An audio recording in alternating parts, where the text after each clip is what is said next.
자, 이번 문제는 28-26번 문제가 되겠습니다. 자, 28-26번에 자, 이 회로가 있죠. 뭐, 우리가 기존에 알고 있었던, 자, 요것만 빼게 되면은, 기존에 알고 있었던 그냥 뭐, 키로 법칙 갖다 이용하면 되는데, 여기에 지금 우리가 축전기가 연결되었을 경우에, 이제 회로가 조금 틀려지게 되는데, 자, 그랬을 경우에 각각의 4V의 전지, 3ohm의 저항기, 그 다음에 8V의 전지, 3V의 전지에 흐르는 전류값을 갖다 각각 구하고, 그 다음에 마지막에 이 축전기에 차지되어지는 우리가 전압값을 갖다 구하는 문제가 되겠습니다. 자, 그러면 4V의 전지에 흐르는, 그쵸? 4V의 전지에 흐르는 전류는 우리가 어떻게 되냐면, 이건 이제 우리가 I3 값을 갖다 구해주면 되겠죠? 그 다음에 3ohm의 저항기에 흐르는 것은 이제 우리가 I2 값을 갖다 구해주면 되는 거고, 그 다음에 8V의 전지에서 구하는 것은 우리가 I1 값을 갖다 구하게 되면은 뭐 A, B번, 그 다음에 C번까지 이제 해결이 되겠죠. 그 다음에 이제 그 D번에 3V에 대한 전지를 갖다 해주게 되는데, 자, 여기서 중요한 것이 바로 뭐냐면, 얘가 수초 동안 연결되어 있었다고 하게 되면, 자, 어떻게 되냐면, 이 축전기, 그죠? 축전기에 풀로 차지해야 됩니다. 그러니까 완전히 충전이 되기 때문에, 이 캐패시터, 다시 말하면 이 축전기가, 그죠? 축전기가 완전히 충전이 되어 있기 때문에, 자, 이 왼쪽 루프, 그죠? 자, 여기에 흐르는 전류 값은 어떻게 되면, I 값은 제로가 됩니다. 자, 그래서 이제 우리가 D번에, 그쵸? D번에 3V의 전지, 얘가 완전히 그 충전이 됐기 때문에, 그러니까 수초 동안 지금 기전력 원하고 해서 연결돼서 쭉 있었기 때문에 충전기가 완전히 충전이 돼서 이때 흐르는 전류는 0이 됩니다. 0이 되고, 이제 나머지, 자, 요 I1과 I2와 I3에 대한 그걸 갖다가 이제 우리가 키로프 법칙 갖다 이용을 해서 자, 풀어주면 되겠죠. 자, 그 다음에 이제 첫 번째 그 키로프 법칙을 갖다가 이용하기 위해서 그 바로 제일 법칙, 전류압이 항상 제로가 된다는 거. 자, 요 시점을 갖다 기준으로 하게 되면, 자, I1 들어오는 거는 플러스, 그 다음에 뭐 나가는 거는 마이너스로 잡으면 돼요. 아까도 얘기했지만, 요건 뭐 나가는 걸 플러스 잡고, 그 다음에 들어오는 거를 갖다가 뭐 마이너스 잡아도 그건 상관없습니다.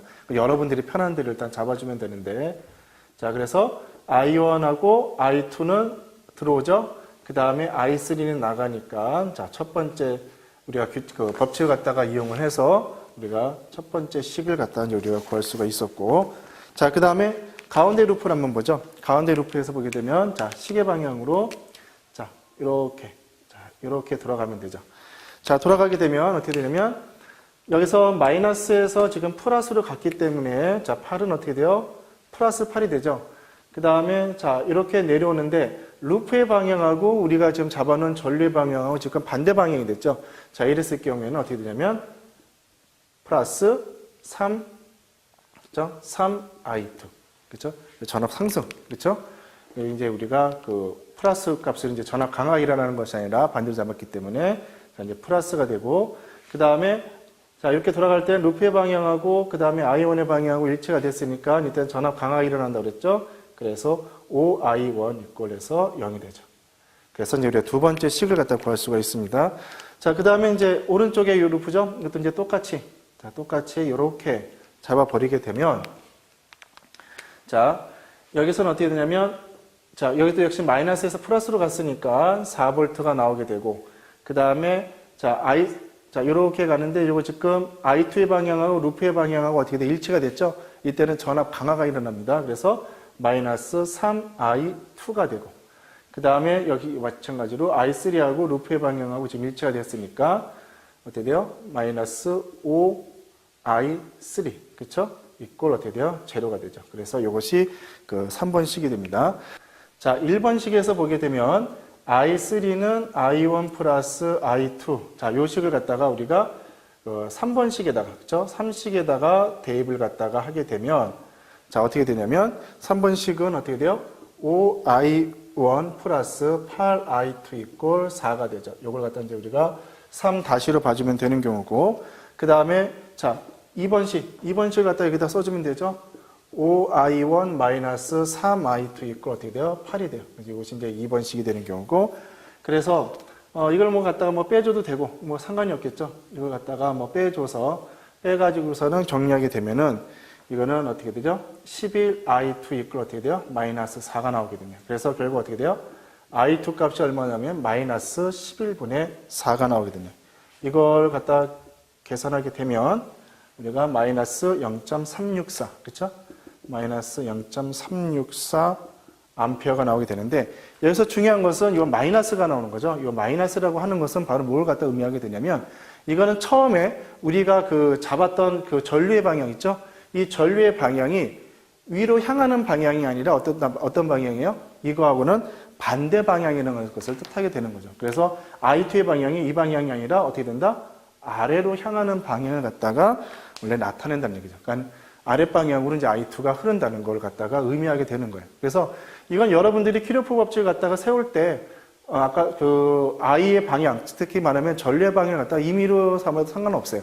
다만, 일단은 그 세워놓고, 그 다음에 키르호프 법칙에 의한 것을 갖다가 다 루프라든가 이것을 다 돌린 다음에, 결정적으로 우리가 마지막에 계산한 값이 이제 우리가 마이너스가 나오게 되면, 이거는 내가 처음에 잡았었던 그 전류의 방향하고는 반대 방향이라는 것을 갖다가 여러분들이 알고 있으면 돼요.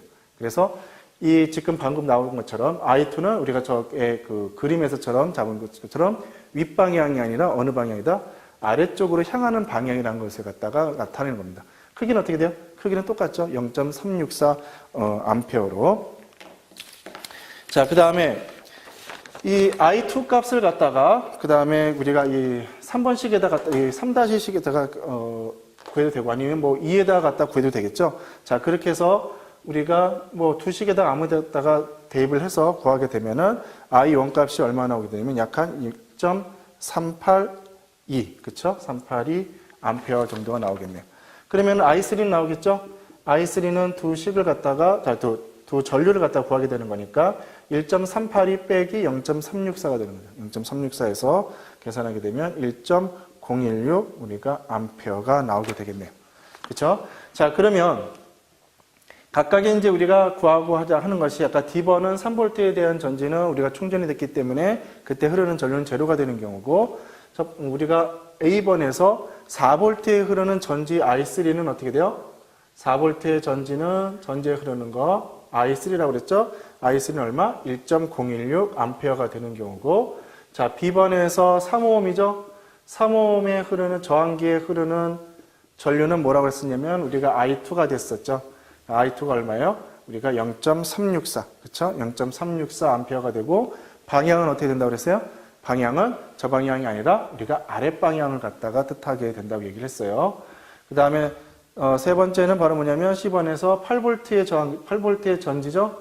8V의 전지에 흐르는 우리가 그 전류값은 I1이 돼주겠죠? I1 값은 얼마가 되냐면 1.38. 뭐 2를 갖다 붙여도 되고 뭐 안 붙여도 되고 뭐 상관없어요. 그래서 계산하게 되면은 뭐 382, 그쵸? 뭐 암페어. 이렇게 되겠네요. 자, 그러면 A번, B번, C번, D번을 갖다 구했고, 그 다음에 이제 세 번째 우리가 그 축전기에 저장된 전하를 갖다 이제 구해야 되겠죠? 자, 축전기에 그 저장되어진 전하 값을 갖다 구하게 되려면, 우리가 이제 왼쪽에, 그쵸? 왼쪽 루프를 갖다가 따라서 가면 돼요. 자, 따라서 가게 되는데, 자, 이거 돌릴 때 어떻게 되냐면, 자, 이 방향으로 돌리죠. 지금 여기서 마이너스, 그 다음에 이쪽에서 이제 전압 강화가 일어나게끔 축전기에서, 그러니까 제2법칙, 키르호프 법칙의 제2법칙을 갖다 해주면 되겠죠? 그때 이제 전압의 합이 제로가 되기 때문에 어떻게 되냐면, 자, 마이너스에서 플러스로 갔으니까 3. 여기서 이제 플러스에서 마이너스로 갔으니까 3 마이너스에 여기에 이제 축전기의 전달 델타 VC가 되주겠죠. VC가 되고, 그 다음에 여기는 어떻게 돼? 또 마이너스에서 플러스로 가니까 플러스 8 한 것이 제로가 돼야 되겠죠. 자, 이번에 우리가 그 축전기의 전압값을 갖다 구하는 거니까. 자, 그러면 이 VC, 이 전압값을 갖다 구해야 되겠죠. 축전기에서의 전압값. 그러면은 뭐, 다 외우는 방법이 있겠지만, Q는 CV에서 어떻게 돼요? 델타 V는 어떻게 쓸 수 있냐면, C분의 Q로 쓸 수가 있겠죠. 그러면은, 우리가 구하고자 하는 것이 지금 Q 값이 되는 거고, 그 다음에 C 값이 어떻게 돼요? 우리가 6 마이크로 페럿이에요. 그래서 얘를 갖다가 여기다 대입을 갖다가 해서 정리하게 되면 어떻게 되냐? Q는 어떻게 돼요? 11 곱하기 우리가 6 마이크로 페럿. 그래서 어떻게 돼요? 66 마이크로 쿨롱이라는 값을 갖게 됩니다. 자, 그래서 조금 이제 복잡하지만 그 각 저항기 혹은 이제 각 전지에 흐르는 전류값 I1, I2, I3하고 그 다음에 풀로 차지가 됐었을 경우에 축전기에 저장되어지는 전압값을 갖다 이제 우리가 구할 수가 있었습니다.